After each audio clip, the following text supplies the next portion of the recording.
सचिन सिरोही साहब, आप सुन पा रहे होंगे तमाम चीजों को जो पीड़ित बयान दे रहे हैं। पुलिस पर एक के बाद एक आरोप लगाया जा रहा है यार, खुलेआम नाम लिया जा रहा है पीड़ितों की तरफ से। अब ऐसे चलेगा? पुलिस वाले मदद कर रहे हैं।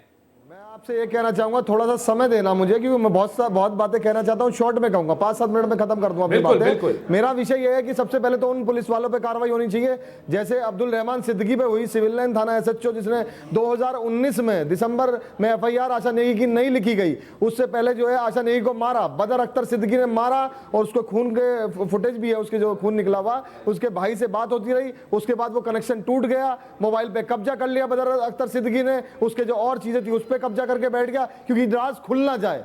जो उसके साथ बीत रही थी, फंस चुकी थी उस जाल से, वो निकलना चाह रही थी। उस समय अगर वो एफआईआर हो जाती तो शायद बदर अख्तर ही जो है उस इलाकों के पीछे होता, और कहीं ना कहीं आशा नेगी जिंदा होती। मुझे नहीं लगता कि वो जिंदा होगी, क्योंकि जब वो इन लड़कियों की वीडियो बन जाती है, वीडियो बनने के बाद उन्हें ब्लैकमेल करा जाता है, तो वो कहीं ना कहीं फंस जाती है और ज्यादा बोलती हैं। इन लोगों के खिलाफ अगर आवाज उठाती हैं, जैसे सहारनपुर वाली बहन उठा रही है, तो उन्हें मार दिया जाता है। ये भी खुशकिस्मती जो बच के आ गई, वरना ये भी जिंदा नहीं रहती। दूसरा विषय है, इन चारों नहीं और भी, ये तो चार तो चलो इन्हें पता है, और भी कुछ उच्च स्तर के अधिकारी हैं जो पैसा लेकर, उन्हें कोई मतलब नहीं है धर्म से, वो हिंदू धर्म के हो किसी धर्म के हो, वो केवल पैसों पे काम करते हैं। जो फंडिंग विदेशों से आ रही है, छांगुर बाबा के खाते में आ रही है, या बदर अख्तर सिद्दीकी के खाते में आ रही है, इन लोगों के माध्यम से वो फंडिंग कहीं ना कहीं अधिकारियों में बटती है।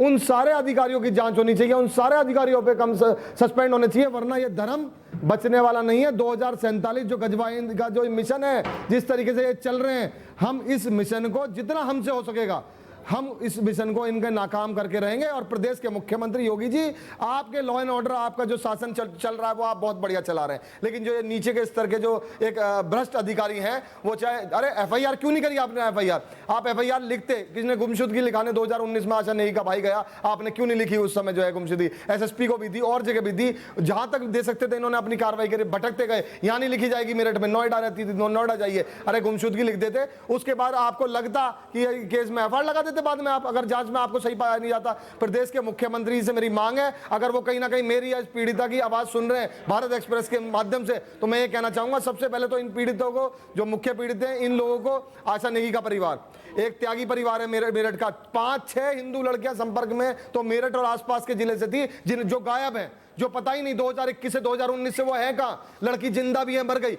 बदर सिद्दीकी की गिरफ्तारी हो, इन लड़कियों को वापस लाया जाए कहीं ना कहीं। अगर ये इन्हें मार के कब्रिस्तान में दबा दिया गया है, तो कब्रिस्तान में से भी जी बुलडोजर इनके घर पे नहीं, उस कब्रिस्तान में से जो है इन्हें निकाला जाए। कहां डेड बॉडी है इनकी, कहां इन्हें जो है मार काट के डाल दिया गया। प्रदेश के मुख्यमंत्री जी, इन परिवार से मुलाकात कीजिए।